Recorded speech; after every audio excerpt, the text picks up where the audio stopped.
So the match between New Zealand versus France is just about here, and in the last video, I did my prediction for what I feel Scott Robertson may select for his side. In this one, I'm going to be doing what I would select in this contest. Now, of course, I am in no way, shape, or form a qualified coach, but I have put together a side that I would absolutely love to see take to the field for this first match up against the French, jumping straight into it. So it is a few days after I initially recorded that video. I decided to get in early, be a little bit efficient, and then they announced the news that Tamati Williams is out with injury. So he did feature in one of my 4 props for this video, so I have got an updated side now. I believe the best option in this match is to go with what they had last year. It did do extremely well. That is Ethan de Groot as the number 1, Cody Taylor number 2, and number 3, Tyrell Lomax. They have already had time together as a front row. People said I was a bit harsh on Ethan de Groot. They said that it wasn't his form that was off, but more so the Highlanders in general. The man can still win his scrums. Did score in the very last match for the Highlanders as well of their season. So I've put him in the front row here alongside Cody Taylor and Tyrell Lomax. Moving on to the locking duo. Now, this is where I've actually gone identical to what I feel Scott Robertson will be selecting, and that is Scott Barrett at number 4 and number 5, Tupavai. I do think that that is definitely a combo we will see at international level throughout 2025. Now, I was tempted to put Fabian Holland in there in front of the home crowd down in Dunedin, but that could also be a little bit of a risk, seeing as he hasn't partnered with Scott Barrett, although he has got some brilliant ability when it comes to line-out steals, which could be actually quite crucial in this match up against France if it's close. But Tupavai, he's done more than enough throughout the Super Rugby Pacific season to be in the starting lineup. And with Scott Barrett being the captain, it makes sense to have him in that number 4 jersey. Also having a good finish to Super Rugby Pacific.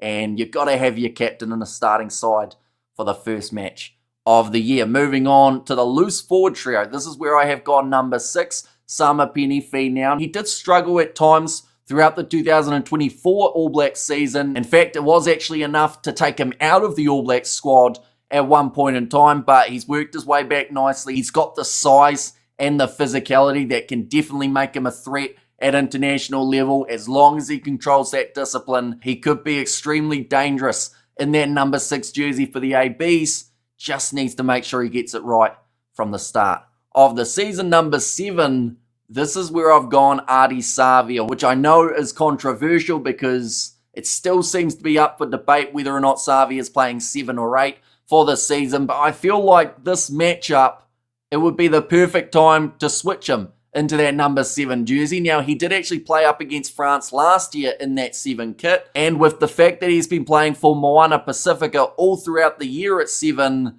this is the time to do it.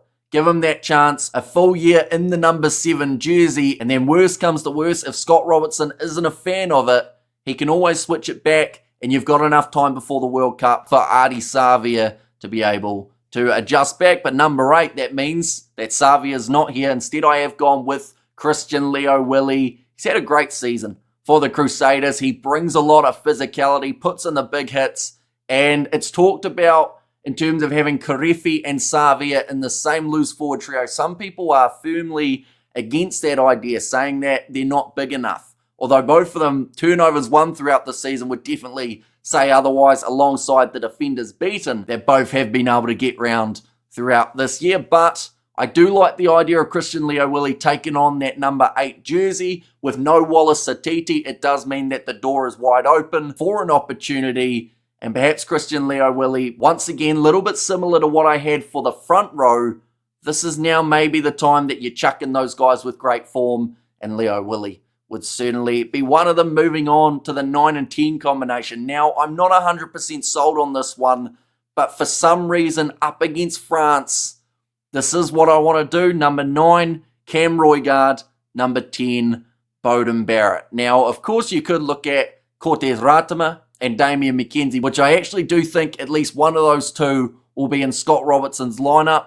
But I think that Cam Roigard, once again, up against the French, could be extremely entertaining to watch. There's no Antoine Dupont. There's no Maxime Luku, which does mean that there is a massive chance in this series that we will see a New Zealand 9 really step up to the plate and do extremely well. Now, don't get me wrong, the French do still have a couple decent 9 options in the likes of Le Garrick, but Cam Roigard. Throughout this season, he's had 12 try assists. He scored plenty of tries himself. He loves to snipe around the breakdown, and I just think if given the right chance with the right men around him, could really flourish in a game like this.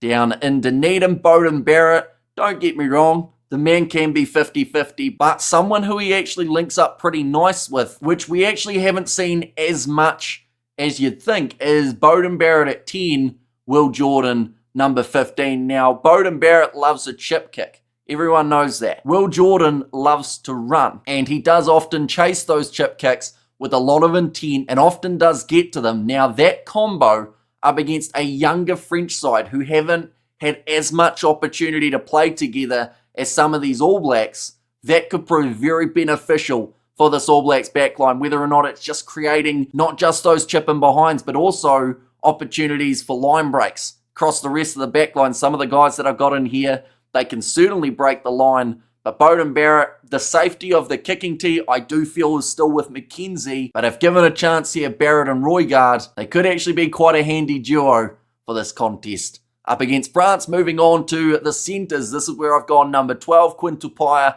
number 13, Billy Proctor. Of course, that would be out with the old pairing of Jordie Barrett and Rieko Ioane, which I do think will feature multiple times throughout this year. But just for this game, I do feel like Quinn Tupaea in their number 12 jersey, he's been making meters throughout Super Rugby, having line breaks, and really just looking like a bulldozer from that number 12 jersey. Billy Proctor on his outside. The man has beaten more defenders per 80 minutes than any other player in Super Rugby Pacific. We got to see glimpses of him throughout 2024, as rare as they were, but we still got to see some moments, and he did look like a very solid player for the All Blacks jersey. So I just love to see those two thrown straight in the deep end, see how they go in this first test match of the year. It would mean that there is no Jordie Barrett in their number 12 jersey, and I do think he will feature throughout this French series, but for me, I think just give him a little bit more time getting back into the swing of things. He has been over with Leinster playing in the URC and the Champions Cup. Just one extra week or so in the training environment, getting back gelled with his teammates. Of course, he's probably got that muscle memory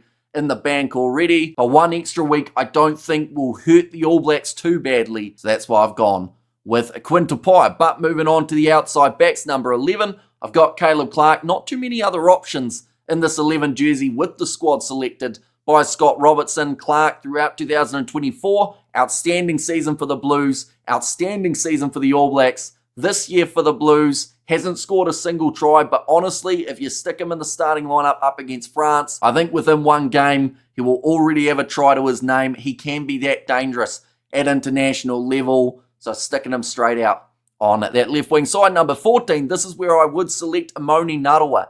I couldn't believe when we saw him not announced in the initial All Black squad. He was there as injury cover, but it was a 33-man squad plus Narawa and Leo Willie. Even though Amoni Narawa has been extremely strong throughout this year, his defense has been on point, which is something that I really thought might have been what put him into the main squad rather than injury cover. But the sad reality is, once Anton Lienert-Brown returns, Narawa's gone.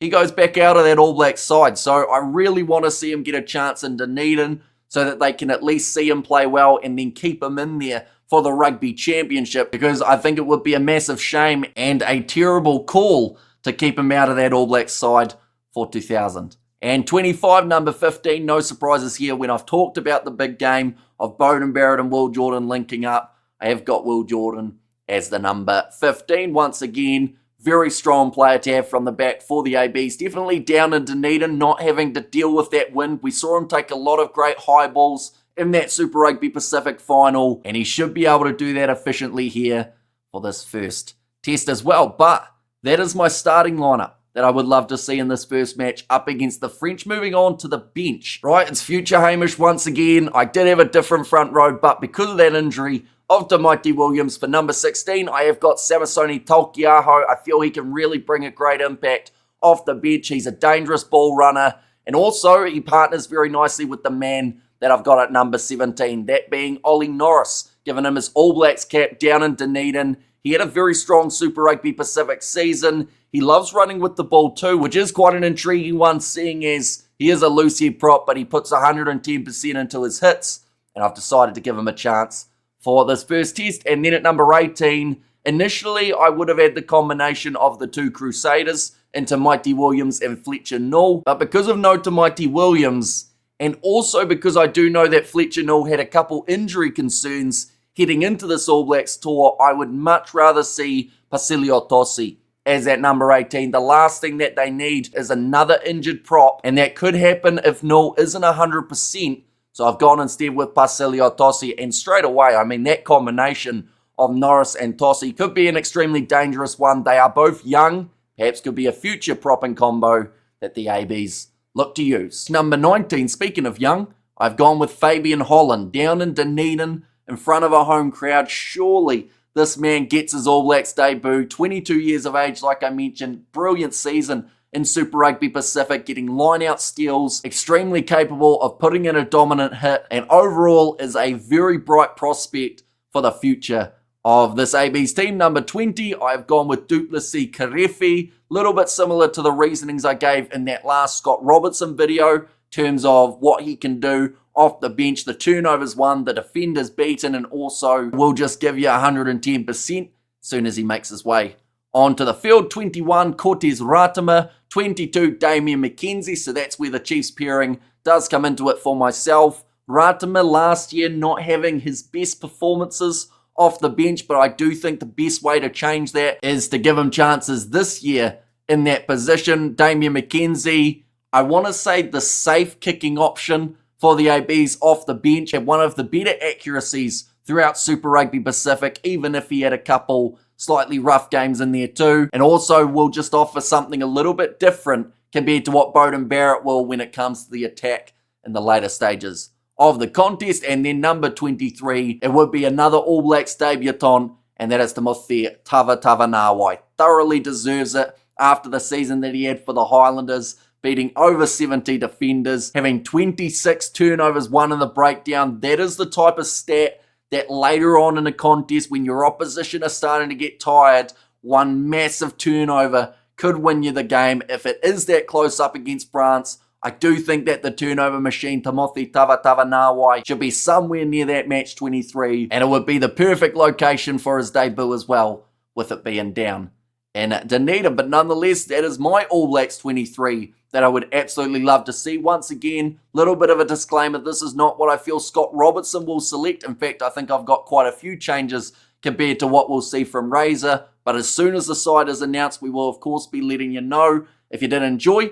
be sure to leave a like and subscribe, and also do let me know who you would select in your All Blacks side taking on the French for the first match of the All Blacks 2025 season. But thank you all very much for tuning in. If you did enjoy, be sure to leave a like and subscribe, and I will see you all for the next one.